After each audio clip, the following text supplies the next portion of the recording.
Teutsch, and I'm talking with Donna-lyn Washington today about her essay, which is actually in my edited collection on Frank Yerby. And her essay is entitled Frank Yerby and His Readers. We're going to talk today about Yerby, about comics, about kind of readership, and the way that we interact with text. So, hi, Donna. Hi. Is it Donna-lyn or Donna? Either is fine. Donna works, Donna-lyn works. It's like me with Matt and Matthew. Everybody always asks, I'm like, either one, doesn't matter. Yeah, doesn't matter. So I hope you're doing good. I mean, since we're inside, it is bright and sunny here in Georgia, which is good. And of course, Yerby's from Georgia, from Augusta, yeah, down the road from where I am here.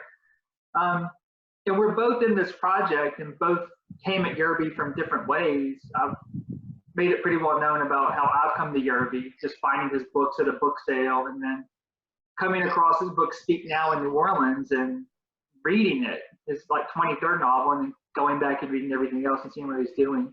How did you come across Frank Yerby or even become interested in him? Oh, well, years ago I didn't even know, but my mom gave me the short story of Black writers. Like that's it, yeah. When I was late 80s maybe.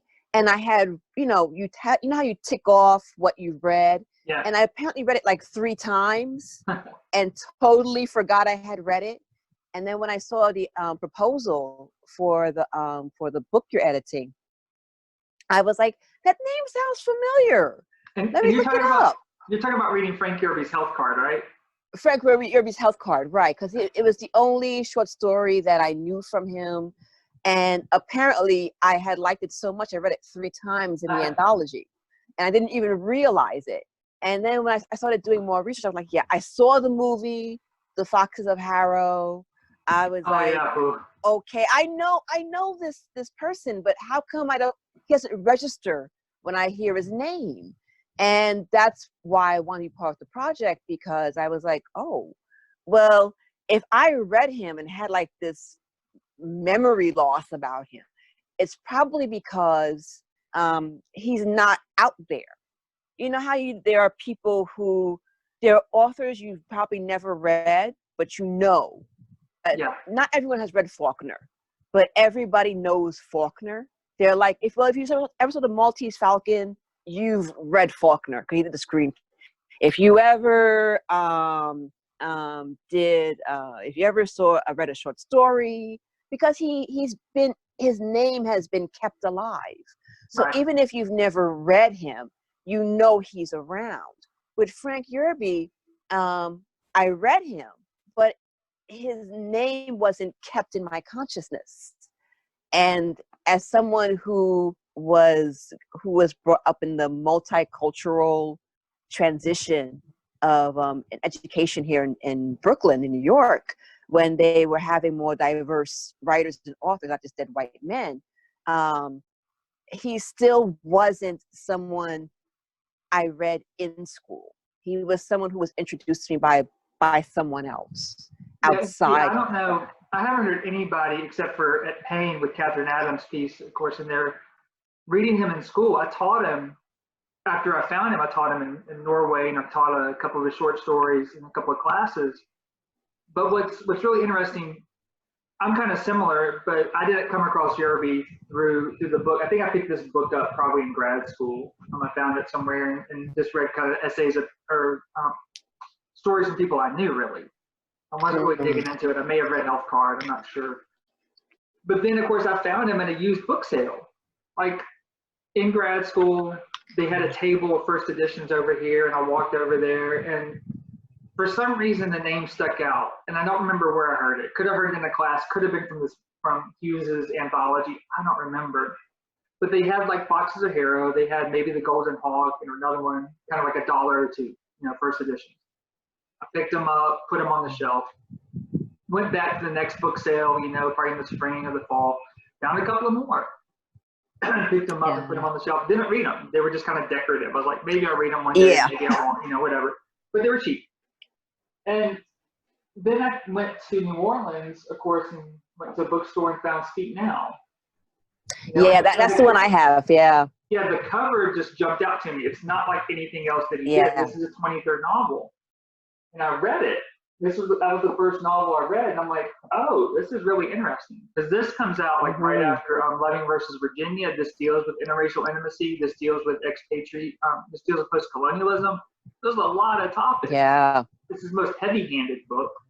But it stuck out. And then I went back and read other stuff, and I was like, oh, he's doing a lot. And then trying to find biographical information, I couldn't find anything. And Katoya Ellis Fleming, who just had a piece in the Oxford American, talks about that too.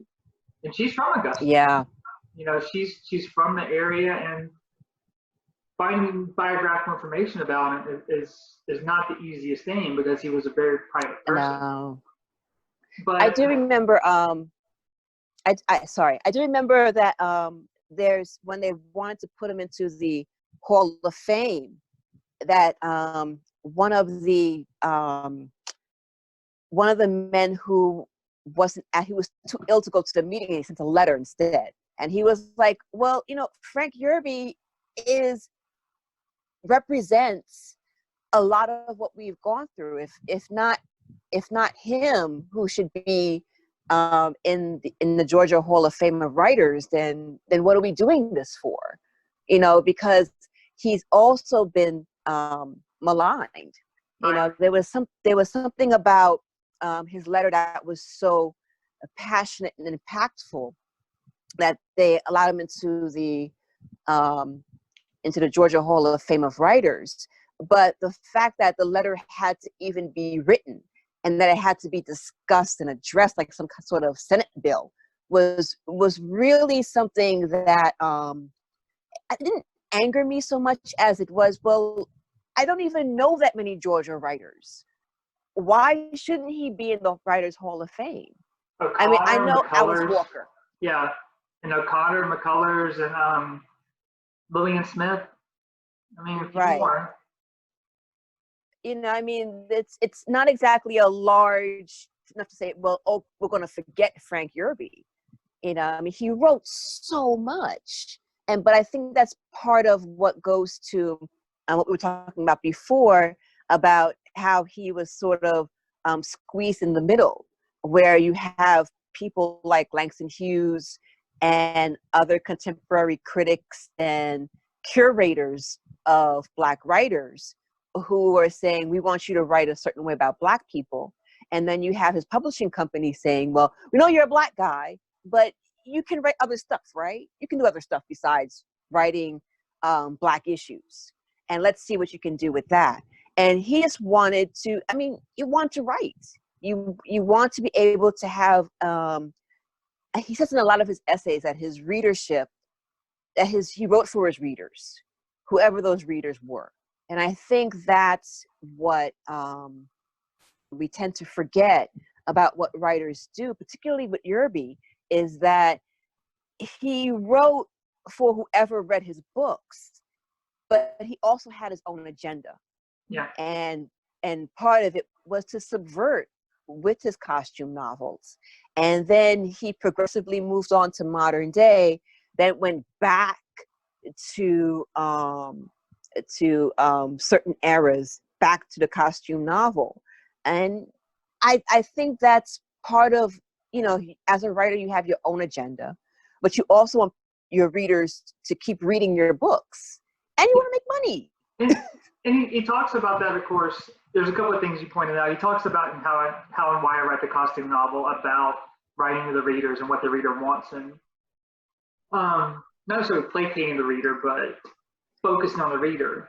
But he also writes too, you know, that the quote, there's a couple of quotes you might always go back to, and the one in James L. Hill where he says, I wrote for the bigots and I wrote for the yin haters, I got to some of them. Right. So he's doing something different from Baldwin. He says that Baldwin's preaching to the choir, or social protest novels, or individuals like Baldwin or others. And he's like, I want to write to the individuals it needs to connect with. Right. And then the question for me that I've always had is, did he do it? How did he do it? Because if you're not looking for those things, if you read the Foxes of Harrow, you could really see that as a Gone with the Wind type story. Right. So if you're not triggered to look for it, what's going to happen? And I pointed this out to somebody else too. The prologue in that book is very important. And then in some of the paperback editions, that prologue's not there. Right. So if you're not triggered by that prologue to look at that text in a certain way, then you're not going to. But you're going to miss it. Yeah, going back to what you were saying, we have to remember, as you know, he started off really, I mean, he was writing poetry, but the first things he published were really more in the social protest vein in the late 30s, early 40s. Right. Health Card is firmly social protest, right? And won the Henry Prize, second African American writer to do it, after Wright in 1944. He was connected, or at least rubbed elbows with Wright, Margaret Walker, Dorothea West. He corresponded with her, as Gerd X. Massey talks about in his essay in the collection. Arnold Bontemps, who we dedicate, of course, Speak Now to. He rubbed shoulders with him in Chicago. So he was very much involved with it. And then when he tried to publish his protest novel, and after the O. Henry Award, the publisher didn't want an educated black man because they'd just come up with Bigger Thomas and Native Son, right? That was right. Focusing. So they told him to switch. He said, "Your writing's good. Maybe try something else." And then he went to the costume novel with Foxes. Yeah. So he's hitting it from both ends. He's getting the opposition. He's being accepted, of course, with Health Card and other stories like that. And then when the publisher comes back and said, "We don't want that," he moves this other way, which has Hughes in the literary establishment hitting him. So he's getting pulled from two different ways. Yeah. Do that. And I think part of it with him too is his identity as well, with his father being African American Seminole and his mom being Scots Irish. And the things there, because another quote that he has is, with his identity, is in that same interview with James Hill, he says, adjectives are the enemies of nouns. Yeah. Basically. So he's working through that. And that's what you see, I think, in a lot of those historical novels, not the costume novels, but the ones in medieval, Europe and Greece and the Caribbean. You see those discussions of identity. Yeah. I mean, the thing too is that I'm trying to remember the book, and I have it on my tablet that we're talking on now. But it talks about Reconstruction and that small time period, and everyone lords over that book. And W.E.B. Du Bois, I think, wrote the introduction to Howard Fast. Yes, that's it. Yes. What's the name of it? The Freedom Road. Right. Yes, and they love that book, and I read it against the Foxes of Harrow, because the Foxes of Harrow is just going into the Civil War. Right. And I also read Stephanie Brown's article or chapter comparing Gone with the Wind and the Foxes of Harrow. And when you look at all of that together, there's that idea of, his agenda for Foxes of Harrow, but it needs context. It needs to be studied in context.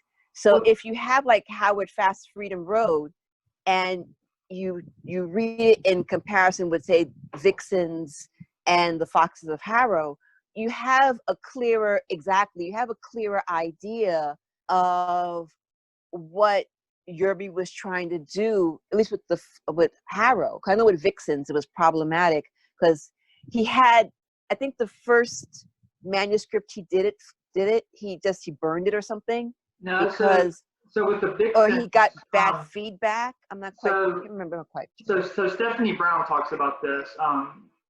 Stephanie Brown does some great work. She talks about the original manuscript for the Vixens, which was called Ignoble Victory, which I think is up in Boston, and how much it focused on Reconstruction, how much it focused more on Inch, who of course was the enslaved individual who Stephen enslaved in Foxes, and who comes to a position of power after the war. At the end of Foxes, it focused on him. It focused on all the massacres. It focused on all these things. But that turned into something totally different. The publisher didn't want that. And wanted something more along the lines of Foxes. So if you look at the Vixens, I haven't read Ignoble Victory. I've read Stephanie's, essay on it in her book. But the prologue in here, and there are moments in here where you can see him really pushing back into that Reconstruction narrative and the rise of the mythological Old South. But he said too that this turned into a book that he didn't want to read. It makes him nauseous to read it. Right. But then Stephanie as well, and you see him keep going with these types of books, like Benton's Row, Pride's Castle. You see this kind of this continual movement. And Stephanie's piece, of course, in the collection is really good too, because it points to another manuscript that he tried doing in the 60s that was firmly social protest, she argues, but that the publishers didn't want. Yeah, they didn't want that either. And so I don't think it ever got published. Do what? I don't think it ever got published. No, it didn't. I think it's only a manuscript. Yeah. So I think he was frustrated a lot. Yeah. I'm sorry, say it again? Yeah, I mean, I'm sorry. He was trying, but he was frustrated at every angle, it seems like. Yeah. I think he wanted to write the protest novel in his own way, and they wouldn't allow him to do that. So he would subvert, at least in those first 6 novels that were like Book of the Month Club novels. Because when you're Book of the Month Club, that process is ridiculous. I remember I had in graduate school, we had read about the marginalized reader and how Richard Wright made a lot of compromises with Native Son for it to be a Book of the Month Club. And he was like, well, okay, I'll change a few things so that it will be able to be acceptable and to have a wider audience. He didn't change much. I mean, he kept the main theme, and he didn't, like, Bigger Thomas wasn't like this doctor and he became this driver. He kept the themes of his novel overall, but he changed a few things that wouldn't change the major themes that he wanted for the book. So he was allowed to do that. Whereas with Yerby, I think he had to change probably his whole intention to become a Book of the Month Club in that sense. And I think it's problematic. I mean, you want to write, you want to be able to say, well, okay, I have, particularly I think with Barton's Row.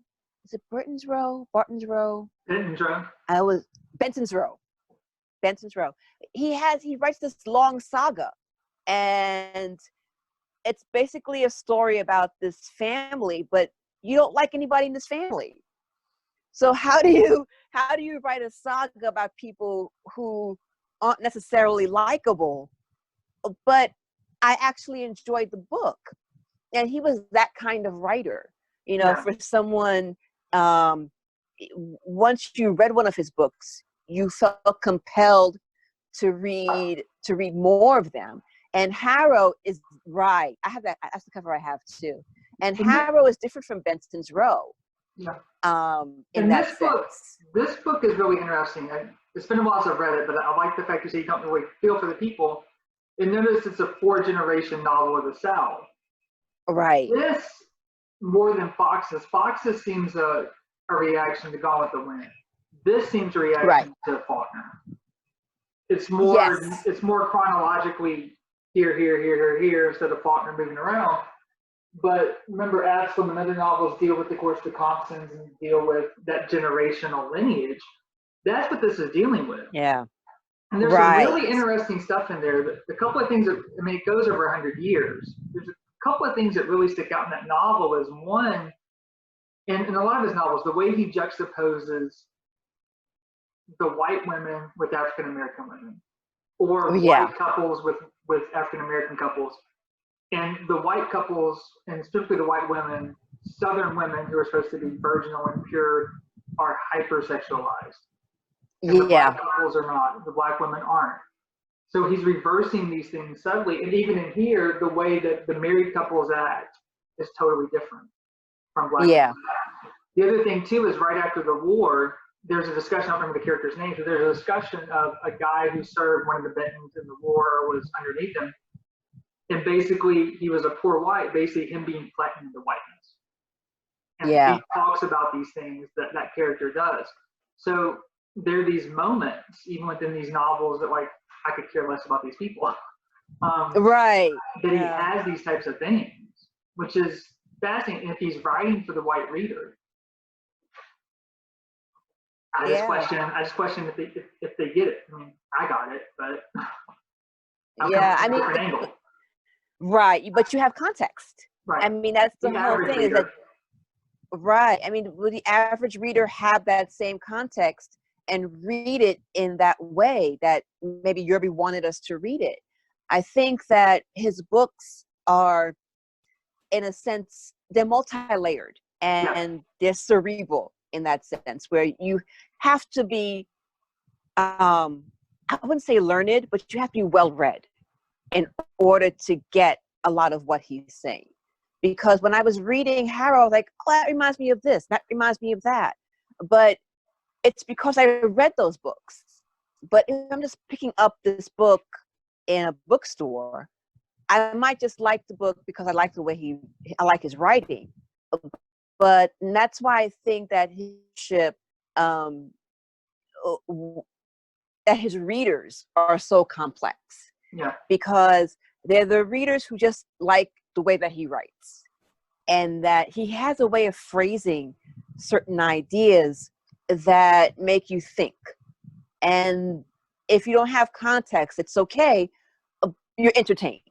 And then there are the readers who, like you and I, who have read his other books and have read things in relationship to those books and read his essays and probably read other forms of literature that we wouldn't normally read as the average person, and we can see those literary, I would say messages, but those literary ideas that seem new or refreshing and not the same old standard thing. Because when I read Faulkner, he tends to forget details.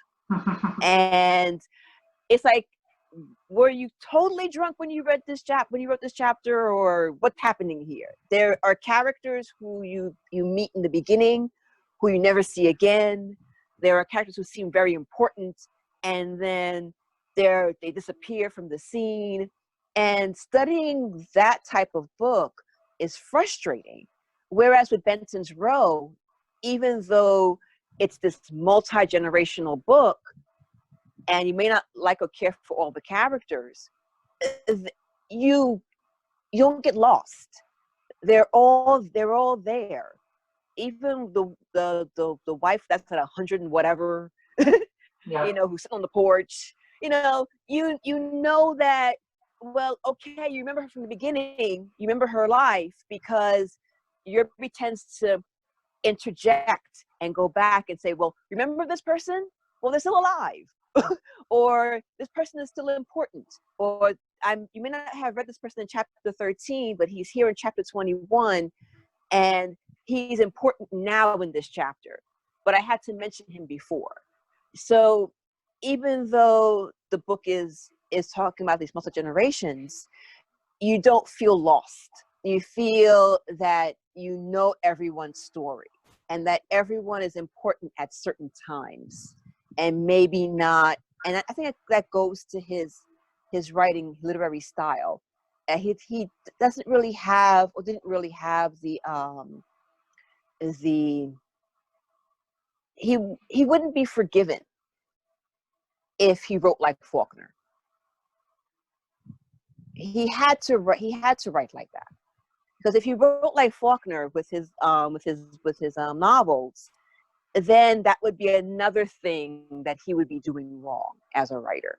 And you can Whereas with Faulkner could get away with it. And I don't think it's strictly like Faulkner, but you can see kind of hints of that modernism.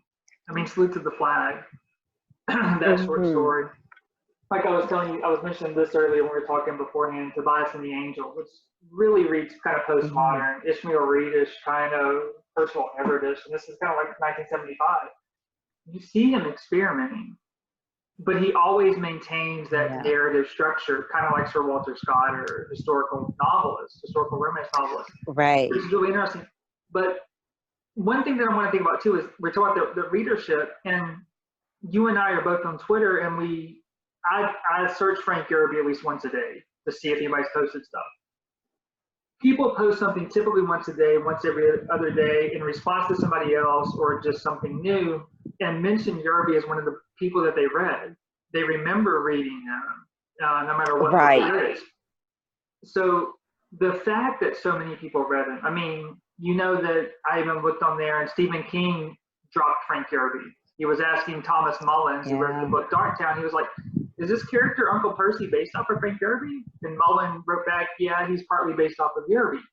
So people like that, George R.R. Martin cites Yerby as an influence for Game of Thrones. I mean, he's there, but why don't we talk about him? Is it because he's not literary? Is it because the canon was formed in this way? Because essentially, this is a book that constructs the canon, right?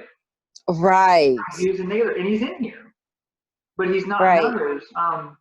So what is that? But talking about readership, let's kind of shift a little bit. You do comic studies too, so we've connected over Yerby and comic studies. There's a lot of overlapping things, and there seems to be kind of a connection. You were talking to me earlier that you kind of see between maybe Yerby readership and comics readership, or just kind of this interesting confluence that I see. Yeah. I mean, what we've been doing lately in my class, even before, was that we were dealing with Green Lantern, and one of the questions I posed was that, is it important that he's a Black superhero? Because in the animated series, John Stewart is the only Green Lantern that so many people have been introduced to, and he's Black. And we were saying that it shouldn't be important, but it is important, because just seeing a Black man among these other heroes means that we can be in the room. It means that it's normalized, means that it's something that we're not marginalized.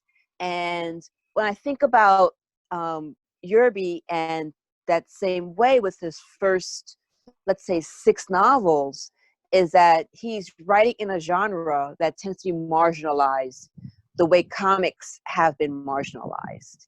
Comic studies, right? I mean, he called them costume novels, it's romance fiction. I mean, that's what it is. But we're still studying Jane Austen. Jane Austen was romance, and I still study her all the way in graduate school. And when I think about the malignment, or how these genres are maligned, I think about the idea of, well, Yerby is writing in a genre where he can be subversive. And in comic books, there's also that subversive, you can be subversive as well. Some of the best stories I've read have been from comics. Some of the best stories some of the best structures of writing I've read from romance novels, because you have,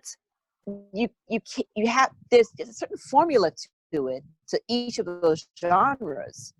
There's a hero, there's a plot line, there's a villain, but in telling that story, there is also subtext. There's, well, why is the villain a villain? And if it was turned around, would he be the bad guy? Is the bad guy, does he have a point? Yeah, right? And when I think about Fox Yerby, really the hero of that novel. Right, exactly. The other thing I thought about too, and I started thinking about this with another conversation I had with somebody, is with comics, what I just thought about was, if you think about somebody like Luke Cage, they always started off, and then you have writers like Christopher Priest and David Walker and others who were doing it, who did them later. They're rewriting that history that's there. They're Right. actively engaged in restructuring that story and history, which is what Yerby's doing with his novels. He's actively engaged with that history and refocusing the narrative on what it should be. I mean, he's pulling from Du Bois's Black Reconstruction and certain things, even though he never mentions that. He's pulling from other things. He's pulling from Herskovitz and the Nahomi. I mean, he's pulling these things to resituate the historical narrative, but he's not doing it in history. He's doing it in popular literature, which is what comics is doing within its own kind of context, and I would also say a broader context, specifically in their own publishing history context. Yeah, I mean that's what Priest did with Black Panther on his run. I mean, even when putting Agent Ross there, which he was told he had to do because his comics had all Black people, which is, well, okay. But it's Black Panther, but all right. but even when he was told to put Ross in there, he used him as the character to say, well, okay, I'm seeing through this lens, but I'm still subverting this character. And I'm still going to use him to show just how brilliant Black Panther is, T'Challa is. I'm going to do it that way. Which is I'm not going to make him the central, he's the central focus of it. He's an observer, like we're an observer as a reader. And I think really that's the same thing Yerby does to me. Right. Even though he focuses on the white characters, he's doing that same thing. And I trace that back even further. That's what Charles Chestnut does with some of his stuff, especially with the two novels that weren't published. That's what Dunbar does with some of his stuff. Yeah, I mean, the Marrow of Tradition. Right, the Marrow of Tradition is my favorite book. And part of it is because that baby is like Reconstruction. It's always on the verge of death. It's always on the verge of dying. Throughout that entire book, here comes this Black man trying to save this baby. And by the end of the book, you don't know if he does it or not, because he's called once again to do that, even though his own home is literally burning down around him, and his own child is dead. And he still has to go now because he's a doctor. And he has to go and save this white baby who's been basically dying from the beginning of the novel. And I always kept saying, I would jokingly say, this kid's like Reconstruction. He's not going to make it. You know, for that entire novel, there's always something wrong with it. I'm like, damn. But I think that's what Chestnut does, is shows the fragility of race, and that how it's a social construct, and that it's not real, and that it's only really meant to divide us in superficial ways. I mean, and Yerby does that too. Yeah. I mean, I'm thinking, one of my favorite Chestnut novels, Paul Marchand, and that was one that wasn't published when he was alive. I mean, he wrote it in the 20s. And then he wrote another one, The Quarry, which was a little bit after that, which wasn't published. But each of those novels deal with race as a social construct.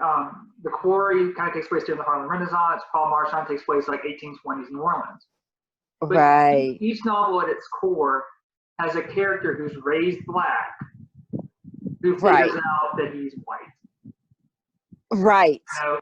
And he remains Black in each case. Right. So the social construct, same thing with Pudd'nhead Wilson. Same thing I think with what Twain's doing Huck Finn for all the problematics of that novel. He's showing those things, and that's what Yerby's doing. I mean, all those novels, all those medieval novels, all those novels set in the Caribbean, all those novels set in ancient Greece, he's showing the ways that things are constructed now and comparing it against the fact that race wasn't a factor. Right. It's not a factor. I mean, when you look at it, the race is there to help set up a larger theme. And so people understand race. They understand Black and white. So if you start there, you don't have to explain anything. And you can be subversive. I think that's what comics do as well. I think about the Milestone Comics run and why there'll never be a resurgence of that, because of Dwayne McDuffie's, who helped co-create Milestone Comics for DC. The only reason why we'll only get static shock is because I don't want you messing with my characters. These are my characters. I wrote them this way. They're going to be like this. Whenever DC tries to reboot something, they change things. And I think that's probably why we'll never see Milestone Comics come back as part of DC, because when DC Comics, whenever they decide to reboot, they make a character gay for no reason, or they'll make a character disappear for no reason, or then they'll bring them back. And you're like, well, then weren't they important in New 52? And then you have another reboot and they're not there anymore. And you're like, but I like that character. And that's the reason why I started buying your comic. And now they're not there anymore. And I'm not buying it anymore for that. And I think with Milestone Comics, it was such a, they created a whole universe that dealt with race overtly and head on. But in doing that, they were also able to tell stories, not just about racism, but about society. And also about how this social construct, the superficial construct, separates us and eventually makes us all less than. And I think that's what Yerby does, particularly in The Foxes of Harrow, when he has Stephen Fox make all these long, like thoughtful, inward monologue speeches about, you know, we're cannibalizing ourselves. Yeah. Because of this superficial thing about race and about owning people. And we don't need to do that in order to thrive as a society. We, you know, maybe it's best to have a civil war and to end this slavery. But and then you think, then what undercuts that, though, which is something I've thought about a lot in the work that I do, is his son Etienne, which he's not having those inner monologues, and he is overtly, outwardly, but while Stephen Fox is a racist in that he enslaves individuals and he treats them as property, we get right. that. He's thinking about these issues later, and like you said, we're cannibalizing ourselves. He has these thoughts. They bring him in to basically kind of stave off secession, and he's like, we should have this, get rid of slavery, basically, right? Even though he doesn't free anybody. Even though he educates, he lets him choose these things. But Etienne is raised in that environment, and Stephen's not raised in that environment. He comes into it older. Etienne is raised in that environment, and the way that it becomes ingrained in him. And he has and he's the one at the end who's like, what the hell are you doing powering over me? And then, of course, in here, he's even more, and in Noble Victory, the manuscript for this one, he's even more overtly racist than he is, I think, even in Fox's. So the way that somebody like that, or somebody who, what is his name? The monk, or he may not be the monk, but the guy who, in the 1400s, who was basically like, let's not enslave the indigenous people, so let's bring people from Africa. And then he was like, oh, that was wrong. But it already started. Oh, I know who you mean, but I forgot his name. I don't remember his name. Shoot.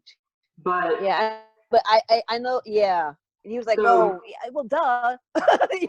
So once it's already started, how do you get out of it? Etienne, I think, is kind of the manifestation of that. Now that I'm trying to think about it. So I don't know. I think in part, you have to come to your own. I think part of what Harrow does or says is that you can't have like this forced uni mind of an epiphany that this is wrong. That individually you have to come to that. But if you're born into something and it's ingrained in you, how can you change that? And you can either go one or two ways. You can either be overtly more of who you are, or you can change your mind. But you have to do it on your own. No one can force you to come to that conclusion yourself. Right. And I think it's problematic as well because, well, what if I don't want to change? I mean, Etienne, I think, in Vixens, Yeah. he doesn't want to change. Yeah. He likes being who he is. He wants what he wants. He was likes the raised that. power. That's how he was raised. Say it again. He likes the power. Yeah, he likes it. I mean, and that that structure benefits him. Yeah. Why would he want to change a structure that would make him less than? So all of, but those things is that it's in the short run you may feel less than, but if it's for the betterment of everyone, you won't lose your status or make less money. But in a sense, you have to come to that on your own terms. But it's different. How do you construct that? How do you make that something contextually, like what Yerby was talking about? What does that look like if you've never experienced it? Yeah, let's end on this, because this takes us back to kind of the beginning about Etienne being the one who doesn't want to change. Yet, what we find is that we knew from the very beginning of The Fox is a Hero. So even if we didn't know that Hero and Vixens were going to be two books together, we knew with that prologue that is in the first edition, that's not in some of the paperbacks, that Hero is no longer, because that prologue situates you, the reader, looking at Hero in the contemporary moment, and it's falling apart. Right. And the only person that he mentions, that the narrator mentions in that intro, isn't Stephen, isn't Odelay, isn't Etienne. He mentions Aunt Colleen. Right. That's the only person he mentions by name. Yeah. So if you know that from the beginning, you know that you're reading a tragedy for one, even if he is still defiant in his ways at the end. And it triggers you to read it a certain way. So we have to wrap it up, but I do want to end with two things. Number one, since we are of course talking about Donna-lyn's piece a little bit from the book, this is the book Rediscovering Frank Yerby, Critical Essays, which should be out in May from University Press in Mississippi. Yay! Yes, and I love the cover. But I would highly recommend Veronica Watson, who is also in the collection. She has a book coming out with the University Press Mississippi with the short stories of Frank Yerby. And if you've never read Frank Yerby, I would strongly suggest picking this up for pre-order. It comes out in May as well. It's some of his published stories and some of his unpublished stories. And you can definitely see what he's doing early on in his career before The Fox is a Hero. So go pick both of these up. And go check out as well, I forgot to pull this up. Let me pull it up real quick, because this is a very important book as well.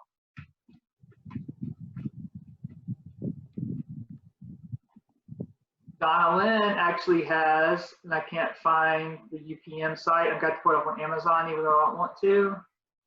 Sorry. Oh, Conversations with John Jennings? Yes. So Donna-lyn's book is part of the Conversation series, and my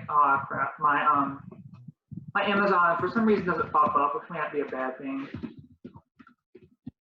Yeah, if you type in my name and John's name, it'll come up on